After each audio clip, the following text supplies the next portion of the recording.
Bonjour à toutes et à tous, ma team Kiefer, j'espère que vous allez bien.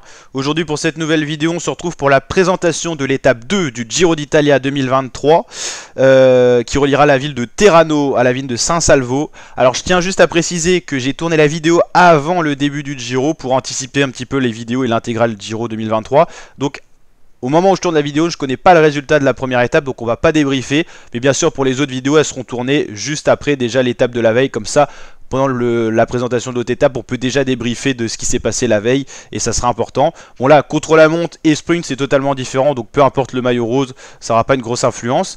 Donc une étape de 202 km. Première étape en ligne, vu que la première étape c'est un contre-la-montre. Teramo, San Salvo. Deux côtes de 4ème catégorie qui attribueront un premier maillot de grimpeur. Deux sprints intermédiaires à noter sur le parcours. Normalement, on pourra avoir une échappée de 4-5 coureurs validés par le peloton. Mais normalement, sauf surprise, ça devrait arriver sur un sprint massif avec les équipes de sprinteurs qui risquent de gérer la course pour arriver vers un sprint massif. Une étape assez longue. Il se peut que les hommes d'échappée à 4-5 prennent 5-6 minutes d'avance au max. Mais ça sera contrôlé par le peloton. Au niveau des sprinteurs de ce peloton qui peuvent remporter cette étape, on va regarder un petit peu les effectifs tout simplement.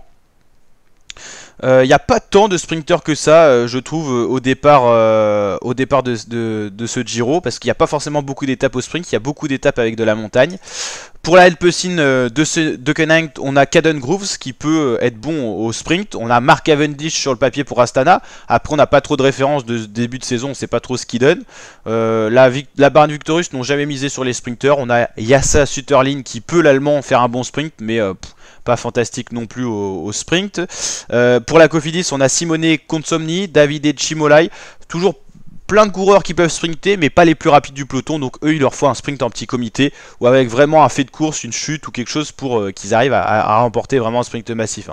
Je pense pas qu'ils gagnent face à tous les autres qui sont présents, même s'il n'y a pas une grosse start list, c'est pas les plus rapides parmi ceux qui existent. Alberto Bettiol a une bonne pointe de vitesse, mais de là à gagner sur un sprint plat avec plein de sprinteurs, je pense pas. Albanese, ça sprinte bien. Voilà, à voir ce que ça va donner. Kovi, tout ça, c'est des bonnes pointes de vitesse, mais il n'y a pas le coureur qui ressort pour gagner un sprint massif. Pour l'instant, je vois pas de gros sprinteurs dans tous les coureurs que j'ai vus. Nicolo Bonifacio, pareil, ça sprinte bien, mais de là à gagner un sprint massif, on en est loin. Mais vous voyez, il n'y a pas les gros sprinteurs du peloton, parce qu'ils n'ont pas mis une croix sur le Giro cette année. Ils sont pas chauds pour aller au Giro. Il y a beaucoup de jeunes sprinteurs qui n'ont pas encore forcément gagné. Eduardo Affini, ça sprinte bien. Pareil, on n'a pas de gros sprinteurs du côté de la Jumbo. Pourtant, il y a des possibilités, mais on ne les a pas alignés sur cette course-là. Fernando Gaviria pour la Movistar, c'est peut-être un des plus forts. Il a gagné cette saison. Il est capable de gagner. Donc Gaviria fait partie des gros sprinteurs mondiaux. Et là, c'est un des favoris à cette étape 2. Ça, c'est sûr pour la victoire d'étape. Pour la Arkea, c'est pareil. On a plein de bons sprinteurs. On ne les a pas alignés. La Coratec, bon, je vois pas de gros sprinteurs.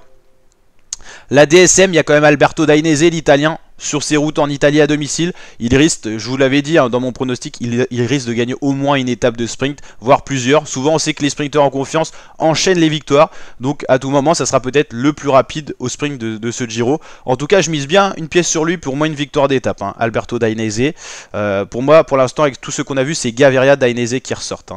Michael Matthews, pourquoi pas. Il n'y a pas une grosse start list de sprinteurs. Donc, lui qui préfère les sprints en boss, il pourra des fois peut-être passer dans des étapes où il y a de la montagne en début d'étape et arriver dans un peloton en petit comité et gagner des sprints. Je pense aussi, je miserais bien une pièce sur Michael Matthews, pas sur cette étape 2 mais sur les prochaines étapes qui vont monter dans un premier temps comme on a vu sur les vidéos présentation du parcours, et je pense qu'il pourra avoir son mot à dire quand même. Mats Pedersen aussi aura certainement son mot à dire, il passe bien les bosses aussi. Ryan Gibbons, ça sprinte bien. Pascal Ackermann quand même, là ça fait partie des gros sprinteurs de ce peloton. Voilà, c'est pas fantastique, on l'a vu, Ackermann, Dainese, Gaviria sont les trois plus forts sur le papier. Il y a d'autres outsiders qui peuvent gagner des étapes.